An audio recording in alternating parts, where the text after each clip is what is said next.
Hi, I'm Dr. Stephanie Jacobs, equipping us and our relationships to keep moving forward. So come and journey with me, and along the way, stick these tools in your back pocket.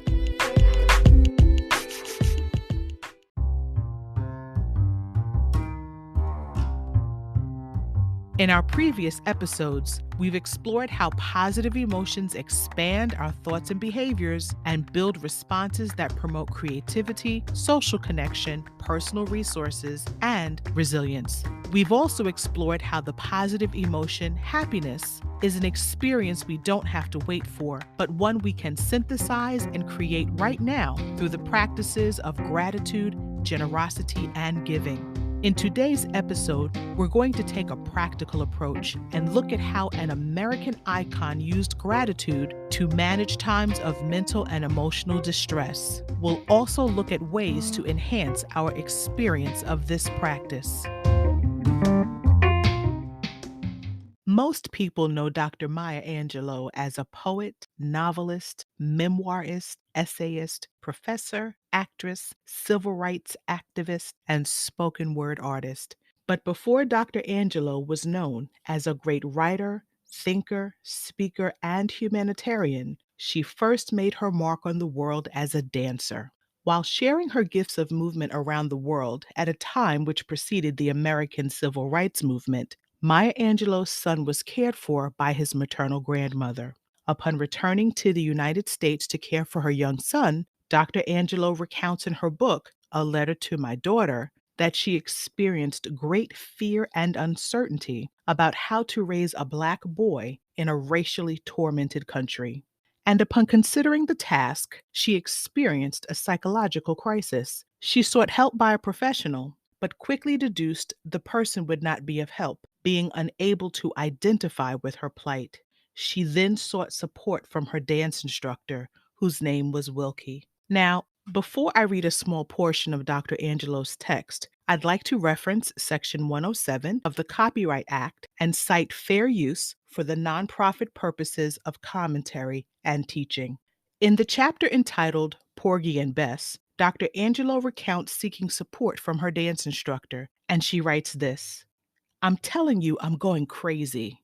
Wilkie said, "Here is a yellow pad and here is a ballpoint pen. I want you to write down your blessings." I said, "Wilkie, I don't want to talk about that. I'm telling you, I'm going crazy." He said, "Write down that I said, write down, and think of the millions of people all over the world who cannot hear a choir or a symphony or their babies crying. Write down, I can hear, thank God. Then write down you can see this yellow pad and think of the millions of people around the world who cannot see a waterfall or flowers blooming or their lover's face. Write, I can see, thank God.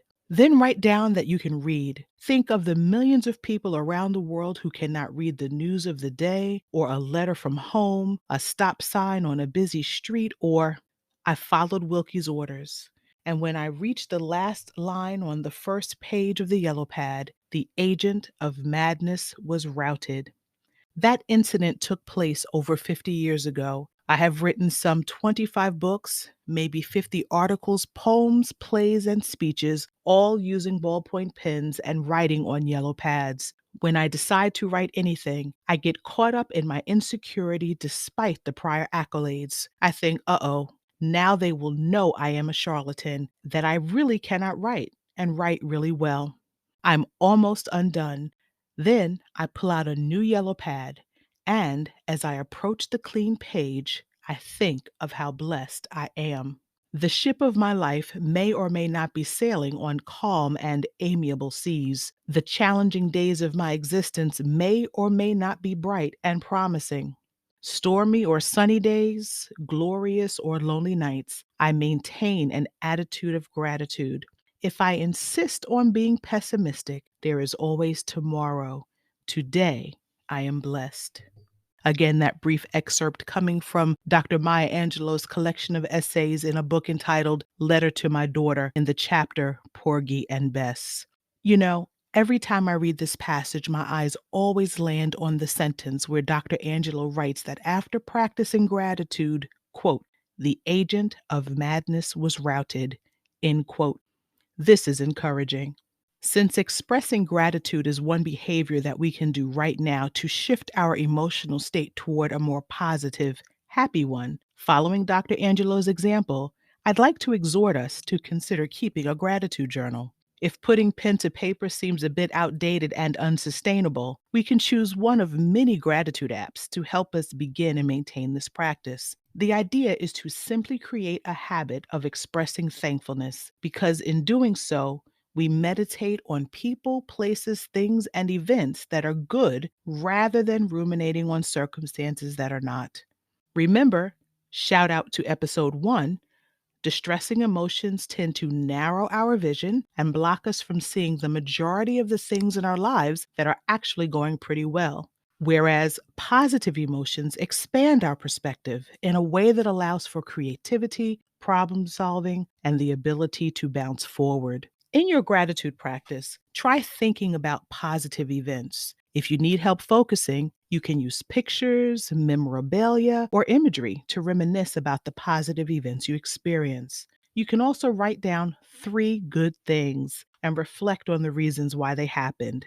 Try writing about a personal achievement and how you overcame obstacles, or recognize the role of others in helping you achieve your goals. You can reflect on and record acts of kindness toward yourself or others. The point is this: all of these tools of gratitude, when practiced consistently, can be effective in shifting your perspective and both enhance and help you savor your experiences of well being and happiness.